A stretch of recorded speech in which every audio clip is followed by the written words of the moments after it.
बर्फ से ढकी चट्टानों और पुराने पेड़ों के बीच लड़की और उसका कुत्ता धीरे धीरे जंगल के और गहरे हिस्से में उतरते हैं। पेड़ों की लंबी छायाएं सफेद जमीन पर जैसे अजीब आकृतियां बना रही हैं। लड़की अपनी लकड़ी की छड़ी को कसकर पकड़ती है। वो आगे बढ़ती है और एक खुली जगह पर खड़ी होकर जमीन को ध्यान से देखती है। उसके चेहरे पर एकाग्रता है, जैसे उसे पता है कि क्या करना है। अचानक वह अपनी छड़ी को हवा में घुमाती है और पूरी ताकत से जमीन पर जोरदार वार करती है। ठक! वार के साथ ही चारों तरफ रोशनी का विस्फोट होता है। जमीन के नीचे से नीली ऊर्जा की लहर फैलती है। पेड़ों पर जमी बर्फ कांपने लगती है। आत्माओं की आंखों जैसी चमक लड़की की ओर मुड़ती है। उन्होंने उसे पहचान लिया है।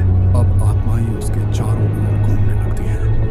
एक आत्मा उसके सामने आकर रुकती है। लड़की बिना कुछ कहे अपनी छड़ी को धीरे से उसके सामने झुकाती है, जैसे किसी पुराने नियम का पालन कर रही हो।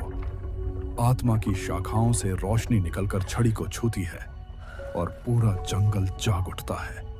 हवा में गर्मी आ जाती है, बर्फ गिरने लगती है, जमीन पर दरारों से हरी घास झांकने लगती है। लड़की धीरे धीरे अपनी छड़ी नीचे करती है। उसकी आंखों में संतोष और गहरी जुड़ाव की चमक है। आत्माएं अब उसके साथी बन गई हैं।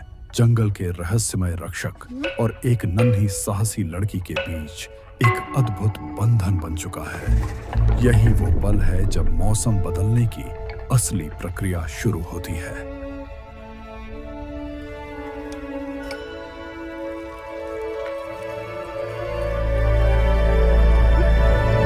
बर्फ से ढकी चट्टानों और पुराने पेड़ों के बीच लड़की और उसका कुत्ता धीरे धीरे जंगल के और गहरे हिस्से में उतरते हैं।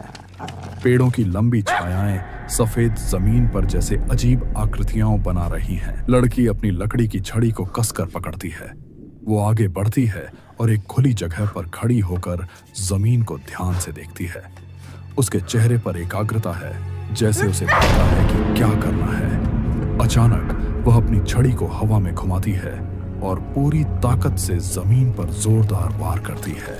ठक! वार के साथ ही चारों तरफ रोशनी का विस्फोट होता है। जमीन के नीचे से नीली ऊर्जा की लहर फैलती है।